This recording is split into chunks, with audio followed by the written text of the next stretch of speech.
Olá, pessoal! Estamos aqui em mais uma gravação, numa entrevista, com uma figura que vai representar, gente, todos os palestrantes espíritas desse Brasil afora.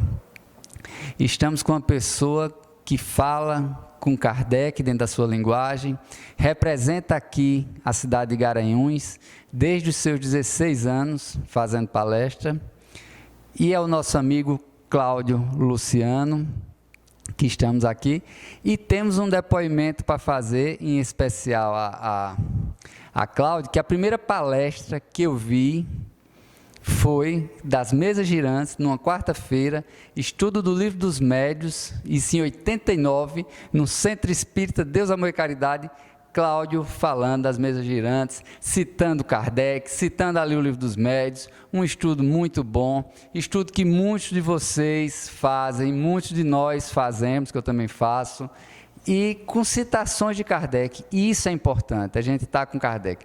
Por isso que a gente trouxe ele para cá. É um convidado que podemos dizer com toda certeza que representa muitos de nós.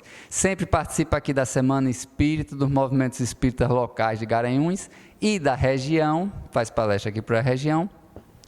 Ator teatral, e teve várias peças aí teatrais do movimento espírita, e criador do site Garanhuns Espírita há 18 anos, e criador do CEDEJA, que é o site do Joana de Ângeles, e da fanpage do Joana de Ângeles. E tem esse trabalho aí lindo, maravilhoso também nas redes sociais, divulgando o Espiritismo. E vamos começar aqui com o Cláudio com uma perguntazinha para ele, né? Fake news chegou ao movimento espírita? Bom, primeiro agradecendo a seu convite, Luciano. E lembrando também que, além desse site que você citou, nós fazemos o site de uma instituição espírita de São Paulo, do interior de São Paulo, que é da cidade de Dois Córregos. Na verdade, Mineiros do Tietê, porque são duas cidades que trabalham juntas, que é o Centro Espírita Francisco Xavier dos Santos. Eles estavam precisando de desenvolvimento, nós fizemos esse site. Essa questão de fake news, né? Surgiu essa chuva das chamadas notícias falsas e realmente nós vimos algumas situações nesse sentido no movimento espírita. Eu, pessoalmente, recebi muita coisa pelo WhatsApp, né, o famoso WhatsApp. E o que me preocupa não são as fake news em si, mas o procedimento, a postura que as pessoas estão tomando em relação às fake news. Ou seja, recebe aquela notícia, não analisa as fontes, não procura saber a origem daquelas fontes, que quando você está acostumado, eu trabalho com internet, com sites, na verdade, né, há 18 anos. Então, eu estou acostumado a ler isso, a ver isso. Recentemente, eu recebi logo após o encerramento das eleições, do segundo turno, um fake news, uma postagem, que um amigo me enviou e pediu minha opinião. De cara, quando você lê, você já percebe que ela é categorizada como fake news ou o antigo spam, que é aquele tipo de mensagem que sai com as notícias todas distorcidas. Bastou uma simples pesquisa, que eu vi enxertias naquela suposta mensagem, que não tinha o autor, não tinha referência, mas no seu contexto trazia referências do livro Brasil, Coração do Mundo e Pátria do Evangelho, dando aí o tom de notícia verídica. Ora, você citou aí que eu gosto de citar Kardec. Então nós vamos para o Livro dos Médiuns, lá no finalzinho do Livro dos Médiuns, Comunicações Apócrifas. Para mim isso se caracteriza como comunicação apócrifa. Então, não há uma análise, não há uma pesquisa. Eu devolvi a mensagem ao amigo e disse, cadê a referência? Disse, Cláudio, eu não tenho a referência. Eu já recebi de outro amigo que me pediu a opinião. E aí nós fizemos uma pequena nota, entregamos ao nosso colega, mostrando que a mensagem era falsa. Aproveitamos na nossa instituição, no Centro de Estudos e Difusão Espírita Joana de Ângeles, comunicamos à diretoria, e fizemos uma pequena nota em conjunto com a diretoria para pedir aos trabalhadores que evitassem de compartilhar esse tipo de notícia. Não só porque é em relação à política, não, em qualquer assunto. Chegou uma comunicação e há também outro tipo de fake news, talvez mais perigosa. Essa vem com alguma referência. Vem com referência a uma determinada revista, a um determinado autor, espírita ou não, que aí leva o incauto a não pesquisar. Bom, se Luciano me mandou isso aqui, que tem a referência, que foi Cláudio que disse, então eu não vou pesquisar. mas nós devemos ter essa consciência, não só como espírita, né, como cidadão. A chamada fake news que está aí rodando no movimento espírita. Olha, ano passado, eu fazendo um estudo no centro, eu fiz uma informação, passei uma informação para o pessoal de uma fake news que eu recebi, infelizmente, vinda de uma instituição espírita, que eu não lembro qual o nome, com erros básicos, elementares de astronomia. E essa mensagem circulou de uma forma absurda. E eu disse ao pessoal, gente, basta analisar Kardec, quando ele diz que qualquer espírito que traga uma mensagem que tem erros contrários à ciência oficial, ela é falsa. Isso foi só um dos casos que eu lembro, né? Recentemente, outro companheiro nosso me pediu opinião também sobre outra fake news, uma mensagem que estava recebendo no WhatsApp, a mesma situação dessa última.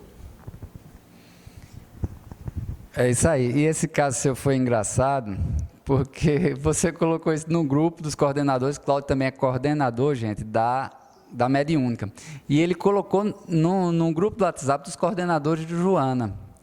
E quando ele colocou, pouco tempo depois, as pessoas não lêem as coisas no WhatsApp, é impressionante isso, as pessoas não lêem, colocou lá mandando a mensagem que Cláudio tinha exemplificado, que não tinha referência, que o cara fez uma montagem, misturando Brasil, Coração do Mundo, Pátria do Evangelho, com outras opiniões ali, outras obras, fez uma montagem muito bem feita, muito bonita, para quem é partidário e achou aquilo positivo, até bem, mas não é verdadeiro. Se não é verdadeiro, independente da gente gostar ou não, a gente não deve divulgar, gente. Paciência, né?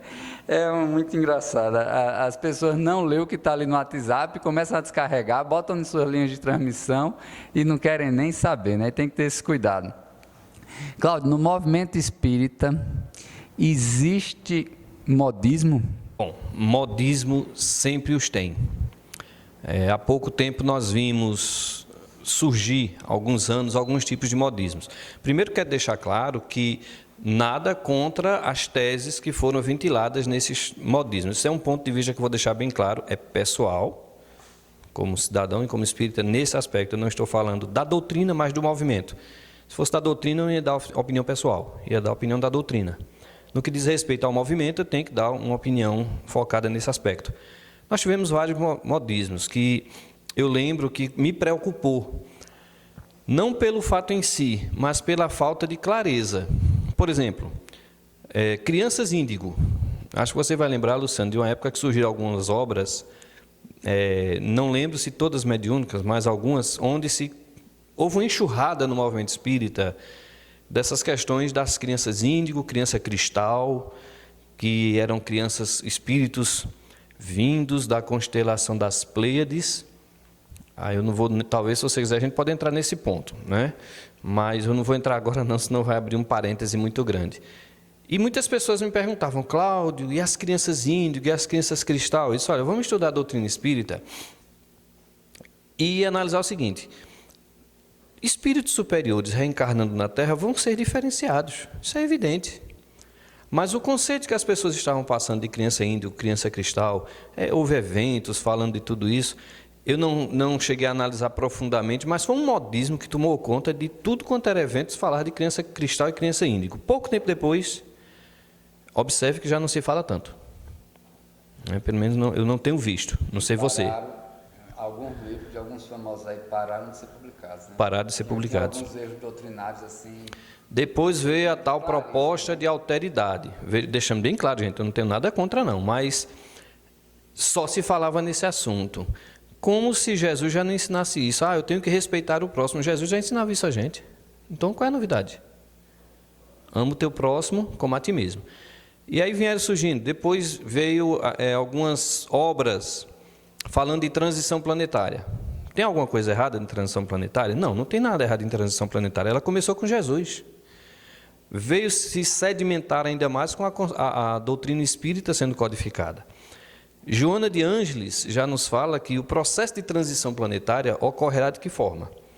Pela reencarnação de espíritos melhorados e pela saída, isso já trazendo já o ensinamento de Kardec, pela reencarnação de espíritos melhorados e pela saída daqueles que já não terão condição de reencarnar na Terra. Está lá na Gênese, imigração e emigração dos espíritos. Então, qual a novidade? O problema é que houve um viés pseudocientífico. Então vieram conceitos, por exemplo, de que o Sol estaria participando do conjunto de estrelas das Pleiades.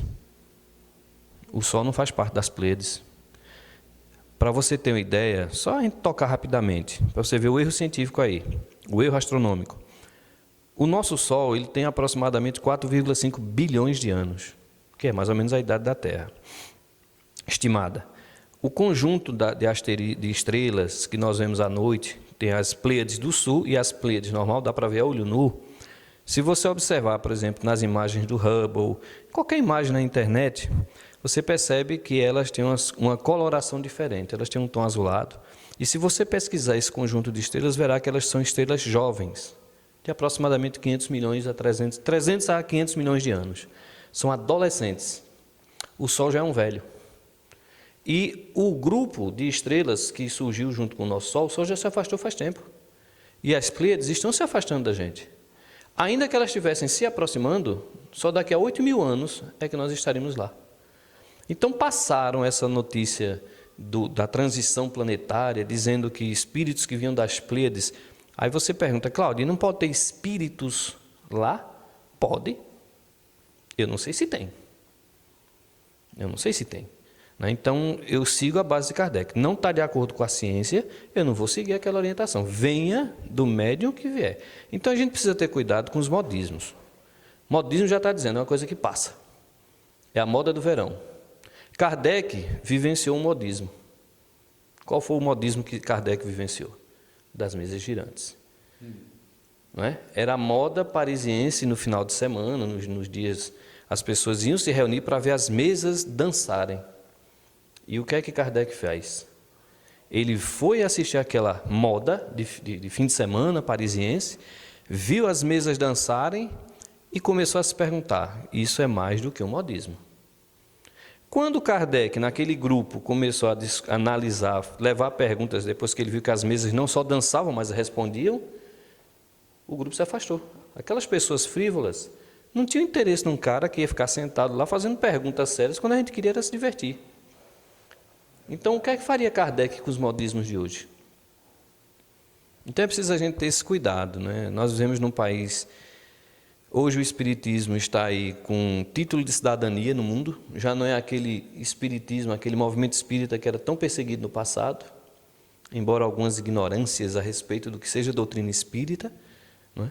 Temos essa característica, hoje poderíamos estar fazendo muito mais, mas infelizmente, dada até essa liberdade, nós não estamos sabendo o que fazer com ela. Então são publicações, como você citou, com erros doutrinários. Repito, nós temos que respeitar a obra de quem quer que seja, mas no que diz respeito à doutrina espírita, eu tenho que ter a coerência doutrinária. Muito bom, né, pessoal? E a gente, continuando até dentro desse tema, a gente aceita muitas vezes determinadas informações porque vem do médium fulano de tal. Porque o camarada é famoso, então ele diz determinada informação, passa, e a gente não vai atrás de Kardec, a gente não vai pesquisar, aceita aquilo, vira uma espécie de um líder religioso falando e a gente aceitando. E a mesma coisa acontece com os espíritos, determinados espíritos, por atingirem determinado nome, determinado patamar, falaram alguma coisa no passado e não se questiona no presente. Quando Kardec nunca parou de questionar e muitas vezes corrigiu os espíritos, ele do lado de cá corrigiu o espírito do lado de lá, você está equivocado, e começava a explicar e terminava provando ao espírito que ele estava equivocado, né? Então, não se debate nomes, não se briga por nomes, se debate ideias, Kardec já dizia isso, né? E às vezes a gente para de debater ideias e fulano fala e a gente baixa a cabeça e faz como uma lagartixa, né? Então isso virou um igrejismo, o movimento espírita está aceitando determinadas coisas sem questionar, o espiritismo está virando de certa forma um igrejismo. O que é que você acha disso? Curiosamente, eu disse a você, né, antes da gente se reunir aqui, né, para começar a gravação, a gente estava conversando e eu disse, nós estamos estudando, hoje eu vou fazer minha parte do estudo, capítulo 24 do Livro dos Médiuns, da identificação dos espíritos. Então nós temos o famoso capítulo 23, que trata da obsessão. Em sequência, Kardec vem estudar inserir o capítulo 24, que ele faz várias análises sobre essa questão de identificação dos espíritos, foca muito nesse aspecto. O nome é o que menos interessa. Na verdade, ele tem duas situações bem interessantes que Kardec coloca em relação a isso. Ele diz assim: no que diz respeito às comunicações de ordem particular, meu pai vai se comunicar, meu pai está se comunicando, seu pai, um avô seu vai se comunicar, aquele que você conheceu, é importante nome, detalhes, características, você precisa saber quem é, não é? As comunicações de ordem gerais, não há a preocupação de saber quem é o espírito, é importante que o conteúdo da mensagem esteja coerente. Eu vou dar um exemplo de comunicação particular que aconteceu comigo. Em nossa reunião mediúnica, quando um parente meu, digo que é parente porque ele era meu sogro, me tratava como filho. Ele desencarnou e havia uma característica interessante nele. Todo mundo na instituição sabia que ele estava doente e que havia desencarnado, estava no hospital.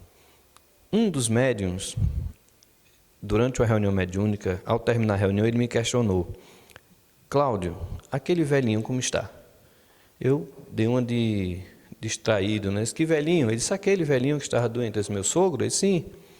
Ele disse: não. E por que você está perguntando? Ele disse: olha, é que durante a reunião todinha tinha um velhinho ao seu lado pedindo um chapéu. Você entendeu isso? Entendi tudo. Só nós na família sabíamos que ele não saía de casa sem um chapéu. Então, qual a forma dele fazer a identificação? Uma característica específica que só eu conhecia. Se alguém chegasse e dissesse assim: olha, seu sogro que desencarnou há poucos dias estava aqui, eu ia questionar alguma coisa, porque todo mundo sabia. Isso é uma comunicação de ordem particular orientada por Kardec. Então, nessa comunicação, você vai ter os detalhes. Nas comunicações de ordem geral, não. Então, a gente não pode ter... Na verdade, nós não temos que lembrar do seguinte: a doutrina é dos espíritos. A doutrina não é dos homens. Não existe concílio espírita. Não existe concílio espírita. As orientações são trazidas pelos espíritos. E Kardec, quando lá no Evangelho segundo o Espiritismo, ele cria o controle universal do ensino dos espíritos, ele deu um método de segurança para você não aceitar goela abaixo informações que muitas vezes são suspeitas. Deixa eu dar um exemplo prático. Há muitos anos, antes da invenção da TV e da invenção do avião, em Minas, eu não lembro qual foi a cidade agora, Bezerra de Menezes deu uma comunicação orientando as pessoas que em breve, que já estavam reencarnados em terras brasileiras, aquele que iria resolver o problema do mais pesado que o ar, e em breve iria surgir um instrumento que permitiria a visão à distância, a televisão, né? Não foi nem televisor. As pessoas na época não tinham a menor noção do que era aquilo. Não existia. O que é que se usava na época? O rádio. Não tinha parâmetros. Então eles questionaram o espírito e até consideraram que era um espírito mistificador. Algum problema nisso? Não, porque era o que ele tinha na época. Então, se você começa a aceitar as coisas como você falou, aí nós vamos partir para o igrejismo no sentido mais triste dessa palavra. A doutrina espírita, ela tem os seus três aspectos bem definidos: ciência, filosofia e religião. Nós estamos dando uma ênfase muito grande ao conceito, ao aspecto religioso. Nada contra isso. O problema é quando você torna a doutrina capenga. Não temos o viés científico. E o filosófico, então, que é o questionamento. Ora, o livro dos Espíritos, o que é que diz no livro dos Espíritos, lá no seu frontispício? Filosofia espiritualista. Desses aspectos da doutrina, o que surgiu primeiro? A filosofia. O que é isso? Essas mesas giram, dançam? O que é que falam nessas mesas? Eram questionamentos filosóficos. Quando Kardec descobre que isso aí são espíritos dos chamados mortos, então houve uma revolução filosófica. Porque era a época do materialismo, do niilismo, né? Do contismo. Então vem a filosofia, Kardec faz aqueles questionamentos, metodológico como ele era, cientista como ele era, ele parte para a pesquisa científica, porque agora eu preciso ter certeza do que essa filosofia está me passando. E aí ele traz, juntando esses dois aspectos, ele chega às conclusões morais. Todo mundo sabe que ele não quis usar a palavra religião por conta dos aspectos da época. E nós não vamos usar religião aqui no conceito de igrejismo, né? Mas no sentido do religar a criatura ao Criador. Então é preciso ter esse cuidado. Não podemos renunciar ao direito de pensar no movimento espírita.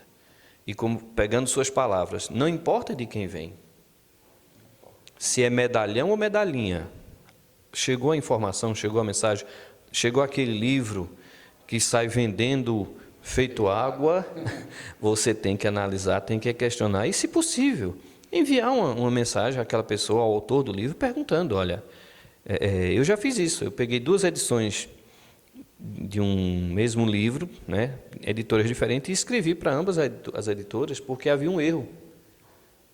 Na verdade, foi um erro, não sei qual é o nome certo que dá, se foi de tipografia, que não era ainda naquela época de fazer a impressão como hoje se faz. Então, nós precisamos fazer isso, questionar, perguntar, agora também perguntar de forma coerente, né? Não é perguntar por perguntar. Eu lembro de um rapaz que um dia chegou para mim no estúdio e disse assim, eu posso fazer uma pergunta? Eu disse, claro. Disse, olha, quem mata outro esfaqueado tem que morrer esfaqueado, né? Eu disse, mas de onde você tirou isso? Esse foi um espírita que me disse. Disse, não diga nem o nome do espírita, pelo amor de Deus.